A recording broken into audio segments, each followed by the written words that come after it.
The Commanders look to stay hot to start the season as they close in on their Week 2 game against the Lions. We will preview some of the top matchups to watch. And fresh off his big game against Jacksonville, safety Darrick Forrest joins our Captain London Fletcher to discuss his first career start. Plus, legendary quarterback Joe Theismann shares his journey to the league as we preview his NFL Network special. And it took a late rally, but Washington was able to secure the win in Week 1. We share our keys to the Commanders leaving Detroit undefeated.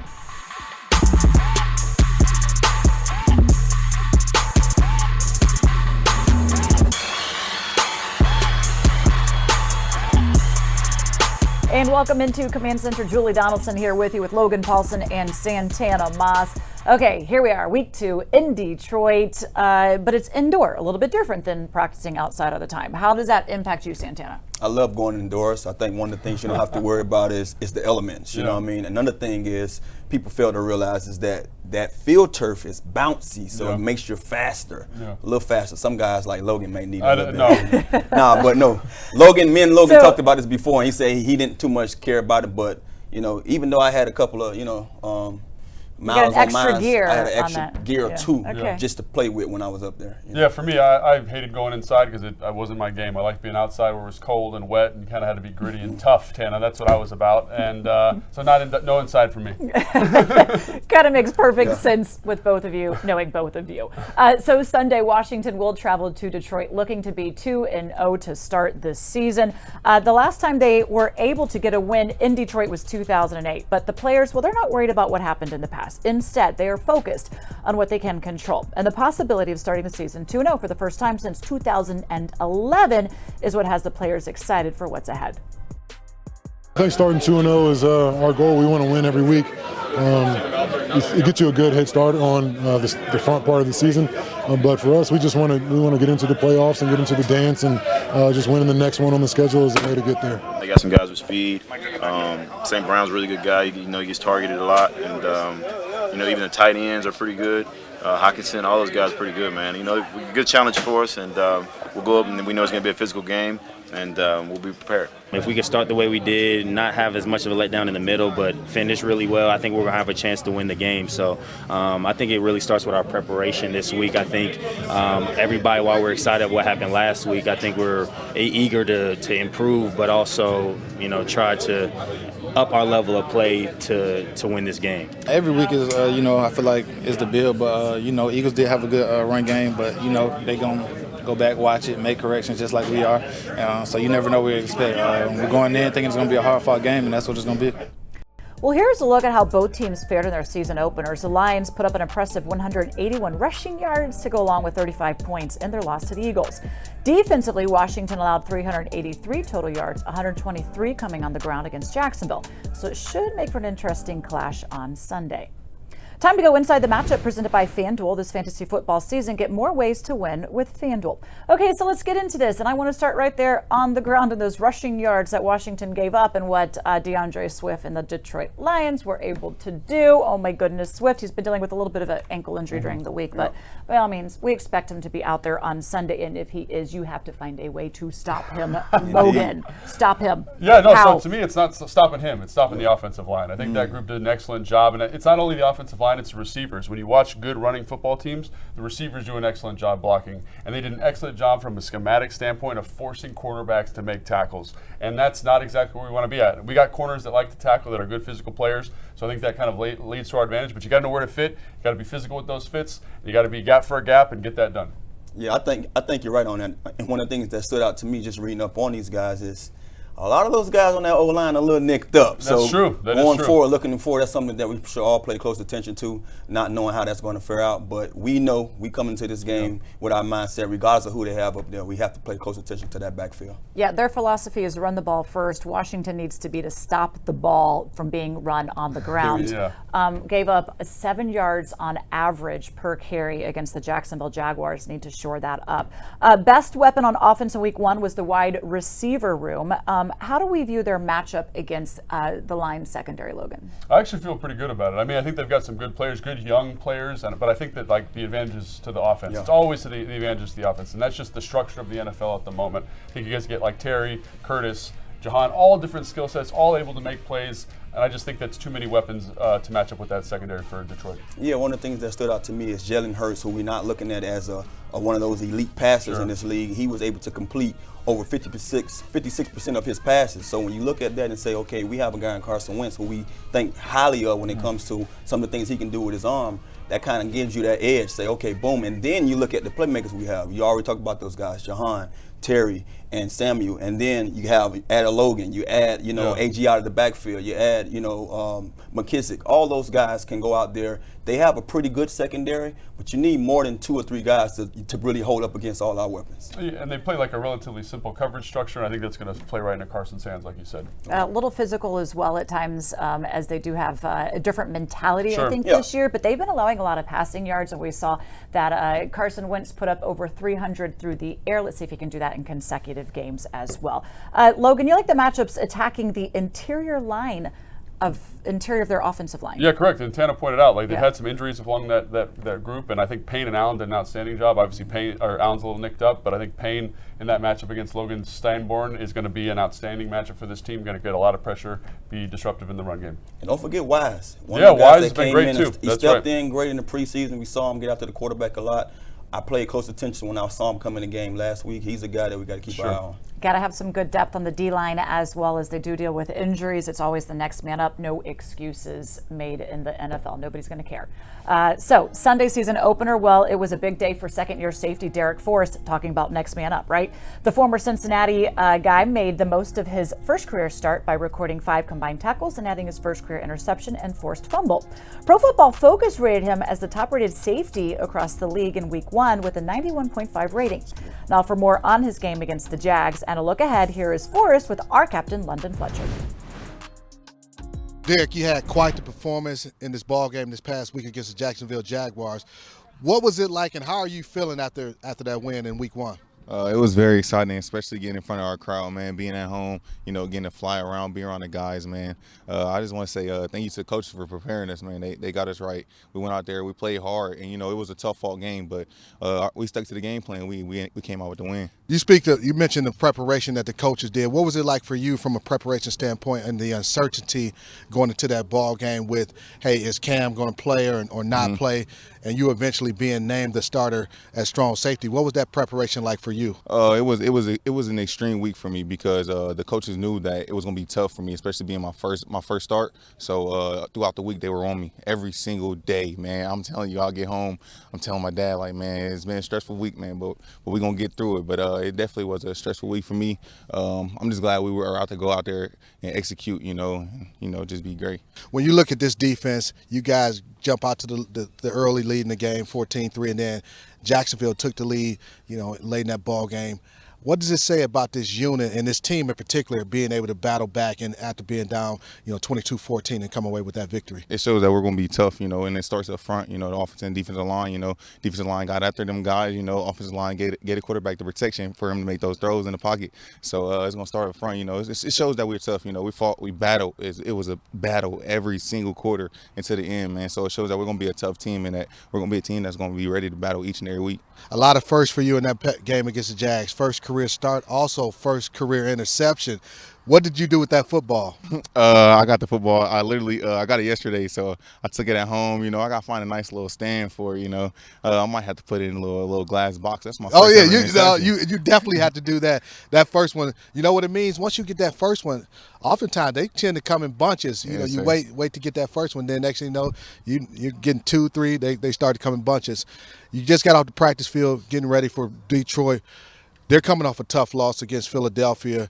What kind of challenges will the Lions present to you guys defensively? They love to run the football, so we're gonna have to get after them in the run game, and then they take play action shots off of that, man. So we're gonna have to stop the run first, and then once we control the ground, it's gonna be on the DBs in the air, and the D line gonna get after them, so it's gonna be tough for them to throw it. All right, man. Well, appreciate you playing, joining me on the air. I mentioned in the ball game how you were out there bringing the lumber. I said at one point, he's a carpenter. He's laying the wood out here. Hey, man, that's what I do, man. I'm telling you, I told y'all before, I'm not afraid to hit. Yeah, no, and that you did. We look forward to seeing you play against the Lions this weekend. All right, thank you. Talk about talking them up, London. Great to have that conversation. I'll make sure you watch Command Center Game Day Live, the official pregame show of the Washington Commanders. We are live on the air starting at 11 a.m. and taking you up to the start of our game against the Lions. You can watch on our YouTube channel, Facebook, and Twitter. After the game, do not miss Command Center postgame live for reaction, analysis, and interviews with head coach Ron Rivera and the players. You can also find that on YouTube. Take command of your game days. Coming up, we have more coverage of this weekend's game against the Lions, including our keys to winning for Washington. And Jonathan Allen recorded his first sack of the season against the Jags, but how good is he when it comes to facing Washington's alumni? We'll explain.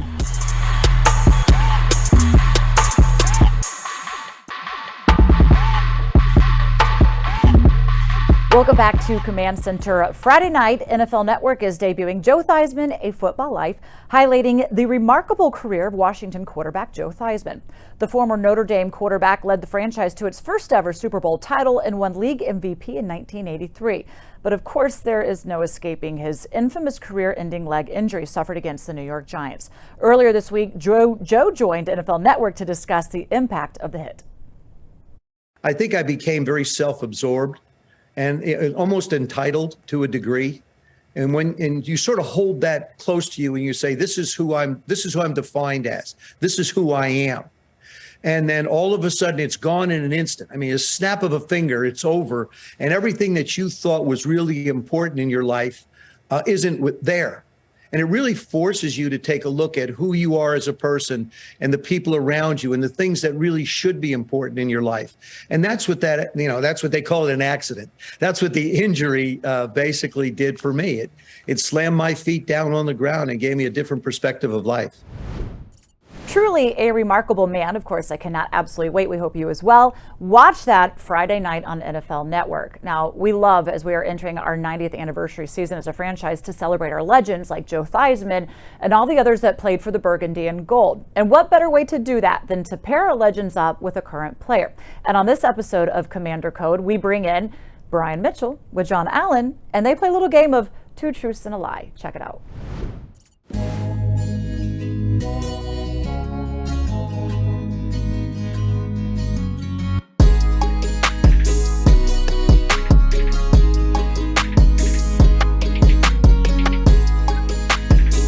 Two truths and a lie. Tell me which one is the truth and which one are the lie. I once held the NCAA record for most career rushing touchdowns by a quarterback. All right. I hold the NFL record for most rushing yards in a game by a player with 3 attempts or less. My career 13 touchdowns returning are the most in NFL history. The returns, I think that's true. 3 yards or less, I feel like that's very unique. You know what I mean? Mm-hmm. That's not really something you can make up. I'm gonna go with the first one about most rushing touchdowns. Is that the truth? That's a lie. That's a lie. That's a lie? Well, that one is the truth. I ran 47 touchdowns as a quarterback. I broke Fran Tarkenton's record, which that's saying a lie. Way back. You said that the NFL record is unique. You'd say that's true or false? I still think that's true. I still think that's true. Yeah, I knew it is. I think I had 2 carries for 105 yards, 85 yard and a 20 yarder. Yeah, that's not something you can make up. And the 13 NFL career touchdown is false. Hester ended up breaking that. Oh. I was thinking for the time. Okay. Yeah. Okay. You guys pull one on me. All right, this is my 2 truths and a lie. I was second in Alabama history for career sacks. I scored 3 touchdowns in college. I can play the trombone, tuba, and the piano. All of them sound like they could be true, but I'm gonna go with the touchdowns.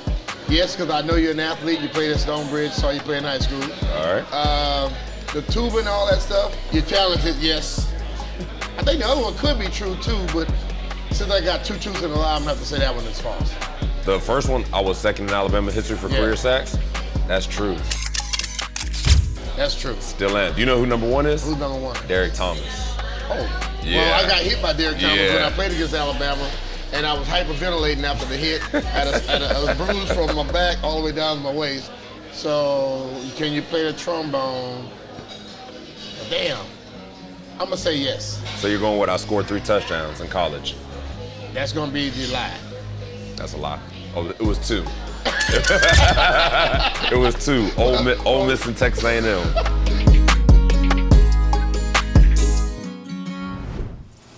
This Saturday, NBC4 is the place to be for Commanders fans. Starting at 7 p.m., we hit the film room with Coach Ron Rivera as he gets set to prepare the team for the Lions on Command Center. Coach commands with Ron Rivera. Then at 7:30, Washington rookie Jahan Dotson joins the Players Club after his impressive NFL debut. If you miss it, you can catch both shows on our team website and YouTube channel. Do not miss the first NFC East matchup of the season at FedEx Field when the Commanders take on the Eagles on Sunday, September 25th, 1 p.m. Tickets start at $71 while supplies last, so make sure you get your official Ticketmaster verified tickets at commanders.com/tickets. Command the stands. And we hope to have fans cheering on an undefeated Commanders team for that game against the Eagles. When we return, we share our keys to how Washington can get to the 2-0 start this weekend.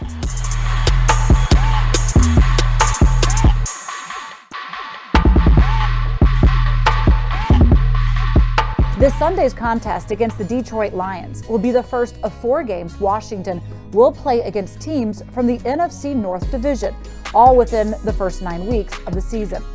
The Lions are hoping to avoid a 5th straight season with 10 or more losses, despite the struggles overall. Detroit has gotten the better of the Burgundy and Gold as of late, winning each of its last 4 home meetings against Washington. In Sunday's season opening loss to Philadelphia, the Lions defense had their hands full trying to contain the Eagles offense, allowing 455 total yards and 38 points. It was the second game under head coach Dan Campbell in which the Lions allowed at least 200 yards both on the ground and through the air. But offensively, the Lions held their own against Philadelphia, finishing the afternoon a perfect 4 for 4 on touchdowns scored in the red zone. A big improvement from last season, where Detroit had the 31st ranked red zone scoring offense, finding the end zone on just 46.7% of their trips inside the 20. Lions running back DeAndre Swift had arguably the best game of his career, finishing with a career-high 144 rushing yards on just 15 carries and 1 touchdown. But a lot of the attention will fall on quarterback Jared Goff, who was taken 1 pick prior to current Commanders quarterback Carson Wentz in the 2016 NFL Draft. Kickoff for this Sunday's game is slated for 1 p.m. from Ford Field in Detroit. The Lions have had the better of Washington as of late, winning 5 of the last 6 meetings overall. You can catch the action on Fox, and if you are not near a television, make sure you listen to Bram Weinstein, London Fletcher, myself on Big 100, and the iHeartRadio app. It is time for our keys to winning, presented by the Maryland Lottery. Play fast, win fast with fast play games from the Maryland Lottery. So Washington has not won actually in Detroit since 2008. Santana, you had a pair of touchdowns in that game. Logan, you were just still a young pup at UCLA. I know, right? He's got to be feeling himself. We need some of that magic again. So let's get your keys to winning this game. It is time to end that streak, guys. Logan. Yeah, so I think one of the most important things is to stop the Lions' rushing attack. Every single person, every national person in the media has been talking about this. And I think the important thing to note is that it is a full team activity stopping the run. Corners, safeties, where do you fit? That's what it's going to take to stop this group.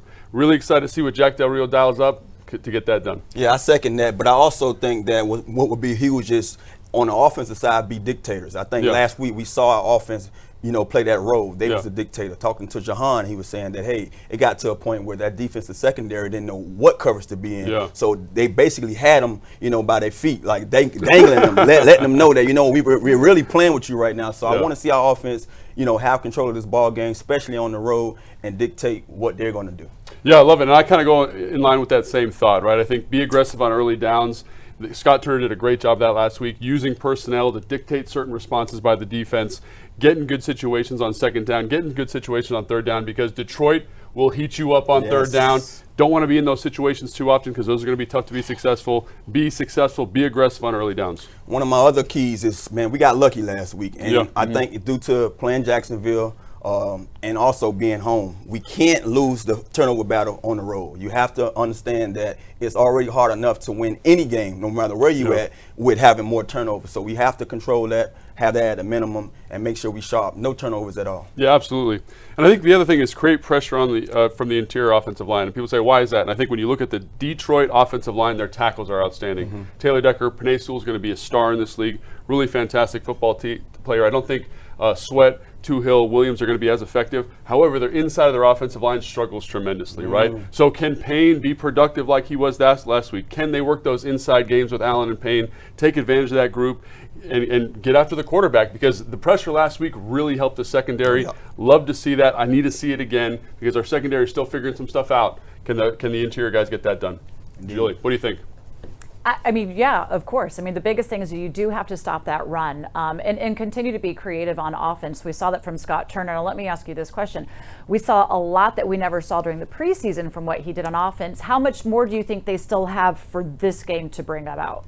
I mean, I think they've got a whole bunch. I mean, because you can take all that stuff they did last week and just kind of add little twists on it, right? Maybe come out in that diamond formation, just run a different concept. Maybe line up in a different run formation, run a pass out of it, right? I think one of the things that's key about having a great offense is doing what you do, but switching it up, making it look different. That's something that Kyle Shanahan was great at. So I'm sure that we're going to see the core of the things that we saw last week, but it just might be in different formations. And we've heard a lot of guys saying there's a lot of emotions going into week one. You have so much time to prepare with the training camp and the preseason games, but now it's about that grind, getting into the regular rhythm of the season. And also there is stuff on film to break down. We now know a little bit more about what the Lions are all about, and hopefully we will end that losing streak up in Detroit and come back home up 2-0 on the season. Thanks for joining us on Command Center, everyone.